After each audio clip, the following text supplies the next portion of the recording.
Let's talk about a little exchange you had with Mitt Romney last night on the issue of health care, health insurance, where his position might differ than yours. And he made it clear he does support mandates, forcing people, in effect, to buy health insurance. Listen to what he said.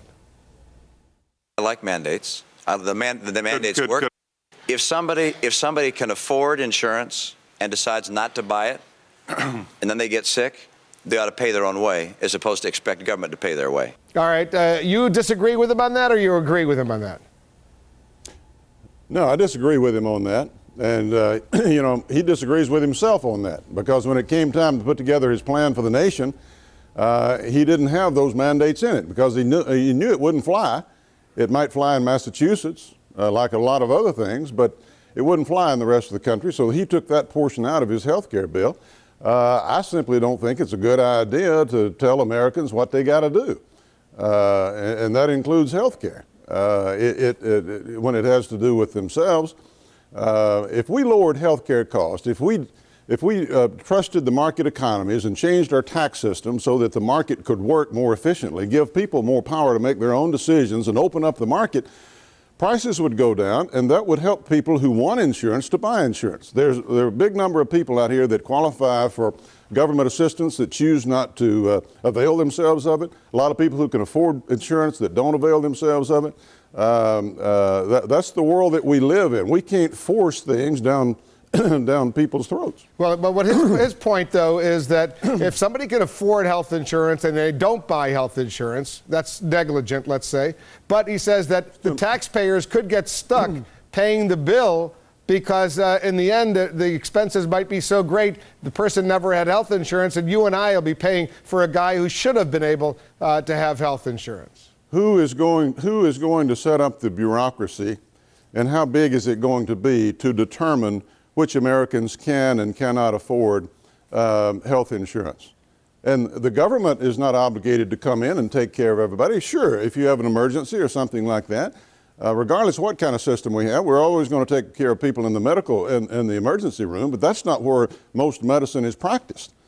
People have to know that they are responsible essentially for looking out for their own day-to-day situation, and it's the government's obligation to make it so that they can purchase for themselves in a free market at lower prices insurance that will cover them. You can't depend upon the government to make a determination as to what everybody should do with regard to something like that, in my book. Another issue that came up, illegal immigration, and some of the Republican candidates were going after John McCain because he, with Ted Kennedy and others, and including President Bush, supported comprehensive immigration reform, including a pathway to citizenship for at least some of the 12 million illegal immigrants in the United States. Here's what McCain said last night. Listen to this. Not amnesty, and for you to describe it as you do in the attack ads, my friend, you can spend your whole fortune on these attack ads, but it still won't be true. All right, John McCain denies he supported amnesty. Mitt Romney and others keep going after McCain on this issue. It's a sensitive issue, obviously, as you know. They say he did support amnesty. Where do you stand? Did your friend John McCain support amnesty for illegal immigrants? Well, of course, it's not just John. I mean, it looks like that was the position Mitt took early on. Mitt was quoted as saying that the Republicans are making a terrible mistake if they separate from the president on this illegal immigration issue. Now, last night, for the first time that I know of, he says he was misquoted with regard to that. But he said things very much in support of the approach that was coming down at that time, which was the Kennedy and Bush and McCain and others who joined in. I look at it this way, Wolf. You can call it anything you want to, as long as you have your own definition. Here's my definition of amnesty.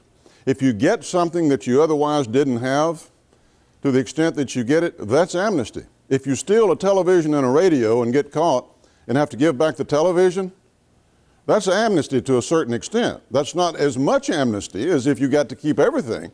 But if you get citizenship or a pathway to citizenship and get to remain in this country because of your illegal activity, that's amnesty to that extent. So what do you plan on doing if you were president with those 12 million illegal immigrants? Would you force each and every one of them to actually physically leave the United States before they could perhaps go back to their own countries and then reapply, get to the end of the line, as you say, and go through the process? No, Wolf. There would be self-deportation. There would be enforcement of the law would bring about an attrition. We would reverse the process that's coming. People talk about the 12 million illegal immigrants now. What about the next 12 million? Under present circumstances, we're adding to that number all along, unless we do some things differently. If we enforced the borders, couldn't go back and forth at will, if we required employers to do the right thing on the front end and provide them with the assistance necessary to check about their employees on the front end, and if we stop sanctuary cities and things that would induce people to come across and bring those innocent children into this country illegally, if we stop that, the situation would begin to reverse itself. It wouldn't solve itself overnight by any stretch of the imagination, but we didn't get into this problem overnight either. So, but you're not, so just correct me if I'm wrong, Senator, you're not saying you would deport all 12 million illegal immigrants? If in the process of enforcing the law enforcement officials run across people who are illegal, yes, they would have to leave. But a massive program of saying by X date we're going to round up everybody, no.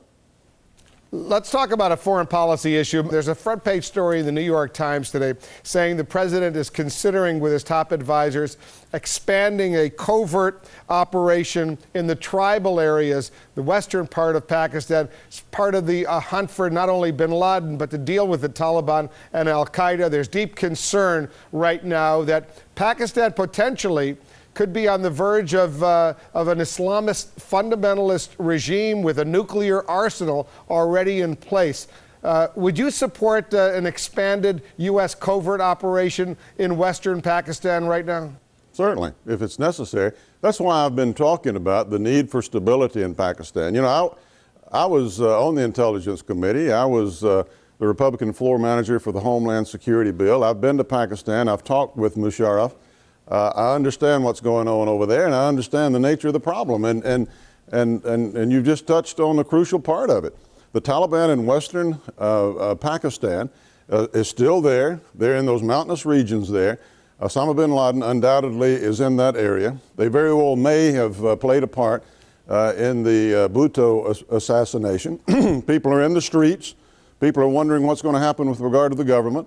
And they have a nuclear arsenal. And there are even some people inside the government with relationships with radical Islam. So it's a very, very important consideration. I must say I'm a little concerned that the discussions in the White House concerning a covert operation of something this sensitive is on the pages of the New York Times.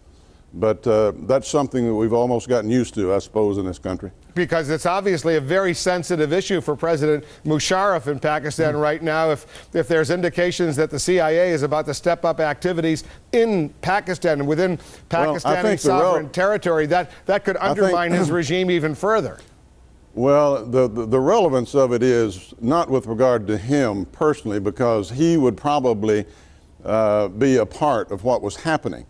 But if it comes out with regard to his people, that he is allowing something like this to happen, it's something that he's got to manage, you know, between the radical elements in his society, those who are preaching hatred of the United States in his society, and the United States. So it's a delicate matter for Musharraf to handle, and it's not helped any when we have a discussion over here of the highest sensitivity with regard to his country when it's on the pages of American newspapers. You told me the other day you're not going to do well in New Hampshire, but you're hoping for a rebound in South Carolina and beyond. You still stand by that? You think you see any change in New Hampshire right now?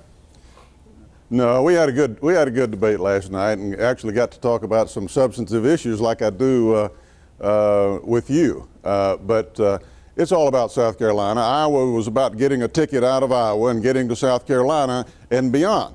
And if we can raise the money sufficient to hold our own on television, and that's why I'm asking people to check on fred08.com. If we can do that, we'll win South Carolina.